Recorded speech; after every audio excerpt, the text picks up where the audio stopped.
Hey guys! In this video, we are going to go through some examples for how we can calculate arc length. In the previous video, we derived this formula, and the key piece that I want you to get away from that is that this is just your formula for circumference. And this is just telling you the fraction of the circle. This is helpful because we don't always need to write it as x over 360, where this angle might be x. We could write it just as 1/4 if we know we're only taking a quarter of the circle. So I want us to remember this formula, but we're also going to see some other ways that we could think about it. And let's do a couple of examples. In our first example, they ask us to find the length of arc EF. So you notice that I highlight that arc. Because they only use two letters, I know that we're talking about the minor arc. My first step is I'm going to write down my formula, x over 360 times 2 pi r. And I notice that my angle is 120 degrees. So we've got 120 over 360 times 2 times pi, and the radius is 6. And in this case, we're going to leave it in terms of pi, which means that we are not actually going to multiply by pi, and we're going to leave it in our final answer. So 120 over 360, that is 1/3. I could also use my calculator for that. We have, if we turn it on,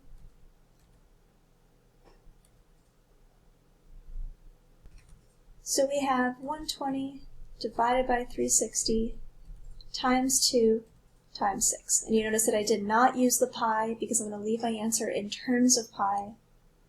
And we get 4, right? Because it's 1/3 of 12, so that will give us 4 pi meters.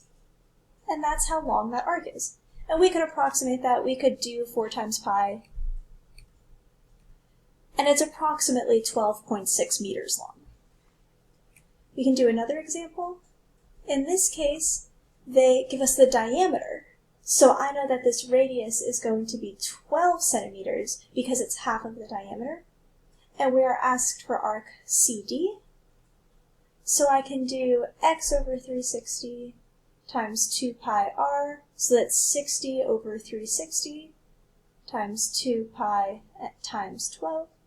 We know 60 over 360 is 1/6. And then 2 times 12 is 24, so 1/6 of 24 is also going to give us 4 pi centimeters. And we could check that with our calculator. 60 divided by 360 times 2 times 12. And we get 4. So once again, this one also has an answer of 4 pi, but our units here are centimeters. So that's the easiest way to do it when we're just plugging numbers into that formula and simplifying. Because they didn't tell us we could have written this using a decimal, it's nice to just leave it in or to leave it in terms of pi. It just makes the math a little bit simpler. But you do want to follow the directions of whatever the question is asking. Example 3. A circle has an arc whose measure is 80 degrees and whose arc length is 276.46 pi. What is the diameter of the circle? So they actually give us the arc length, so we know that 276.46 pi is equal to 80 over 360 2 pi r. And they're asking us for the diameter. We could also write this as pi times diameter because we know that that is just the circumference of the circle. But we can just leave it like this, the way our formula is written, and then once we have our radius, we'll just double it for the diameter. You notice that their arc length is also in terms of pi.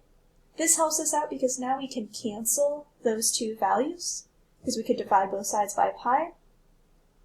And then I'm going to get 276.46 equals 160 over 360 r. And I just got that by doing 2 times 80.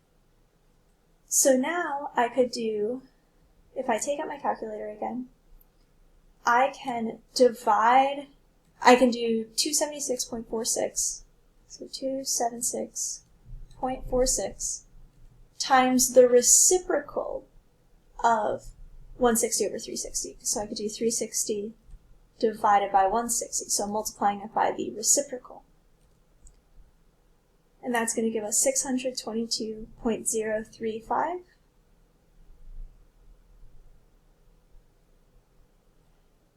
So we are going to get 622.035 equals R. And we could just take that answer and multiply it by 2 to get that our diameter is 1244.07. And our units are inches. In our final example, they want us to find the measure of the central angle of an arc if its length is 43.98 pi and the radius is 18. So in this case, they give us the R and they're going to ask us for X. So these, just like with our area problems, now we're working backwards. So we have 43.98 pi is going to equal something over 360. We don't know how much of our angle we have, but then we have 2 pi times 18. Once again, because they give us the pi on both sides, we can divide both sides by pi. And then I am actually going to simplify what 2 times 18 divided by 360 is, which is going to give us 0.1 because it's 36 over 360. So we have 43.98 equals 0.1x. And we can divide both sides by 0.1, so 43.98 divided by 0.1 will give us 439.8 degrees.